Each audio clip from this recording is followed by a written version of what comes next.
Once upon a time, in a quiet valley surrounded by tall mountains, there was a small village. In that village lived an old man named Thorin. He had lost his wife long ago and spent his life raising his only daughter, Alira. She was a gentle, beautiful young woman, admired by many for her grace and kindness. Though Thorin and his daughter lived simply, they were content. The old man had little wealth, but he cherished one precious companion, a rooster with bright red feathers that glowed like fire in the morning sun. To Thorin, this rooster was not just an animal, it was family. Every dawn, its crow echoed across the valley, waking the farmers and fishermen. People in the village often admired the bird and said it brought luck. Some wealthy men even offered to buy it, but Thorin always refused. "Sell it, old man," the villagers would urge. "With the money, you and your daughter could live comfortably for the rest of your lives." But Thorin would smile calmly and answer, "This rooster is not for sale. It is not just a bird to met as my companion. Money can buy many things, but it cannot buy peace of heart." The villagers laughed and shook their heads.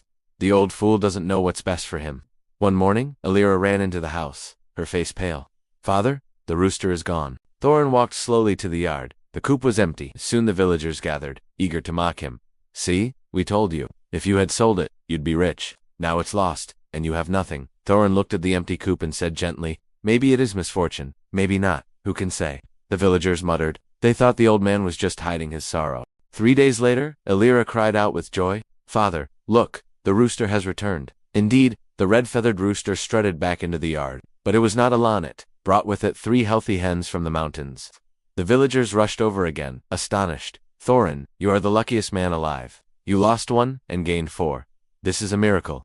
Thorin only smiled and replied, "Maybe it is good fortune, maybe not. Let us wait and see." The villagers shook their heads again. They could not understand his strange calmness. From that day on, Alira spent her time caring for the new hens. She cleaned the coop, fed them, and collected fresh eggs each morning to sell in the market. Their household slowly grew more comfortable. One afternoon, as Alira was brushing her long silky hair so beautiful that many in the village praised it as the finest in the land, an accident occurred. One of the hens leaped onto a wooden shelf and knocked over a pot of hot oil.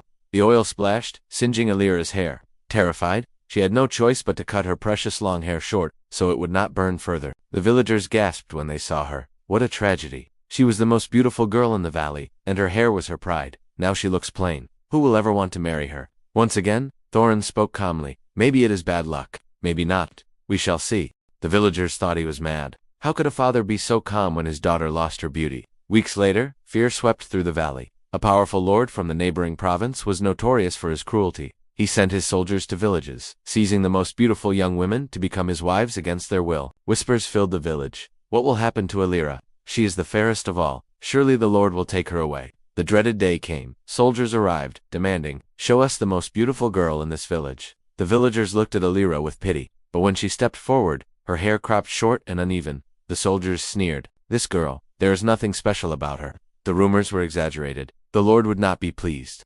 They turned their backs and marched away, leaving Alira untouched. The villagers stood in stunned silence. Then they whispered, "Thorin was right. Her cut hair, which we thought was a misfortune, saved her from disaster." Thorin placed a gentle hand on his daughter's shoulder and said, "Life is like this. What looks like sorrow may hide a blessing. Everything happens for a reason, though we may not see it at first." Time passed. The rooster and hens multiplied, and soon Thorin and Alira had a thriving flock.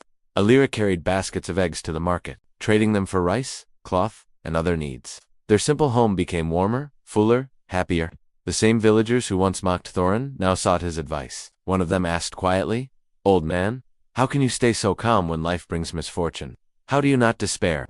Thorin gazed at the mountains and answered, "Because I know that every event is only one piece of a larger picture. What seems like a curse today may turn into a blessing tomorrow.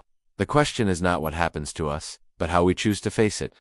And so, the story of Thorin and Alira spread through the valley. The lesson is simple but profound. Life moves between joy and sorrow, gain and loss. Sometimes what we lose feels unbearable, yet it protects us from dangers we cannot see. Sometimes blessings arrive in the disguise of hardship. Do not judge too quickly. The misfortune of today may be the salvation of tomorrow. Everything happens for a reason. Trust the journey. If you found meaning in this story, don't forget to like the video, subscribe to the channel, and turn on the notification bell so you never miss the next inspiring story. Your support helps us share more wisdom and positive energy with the world.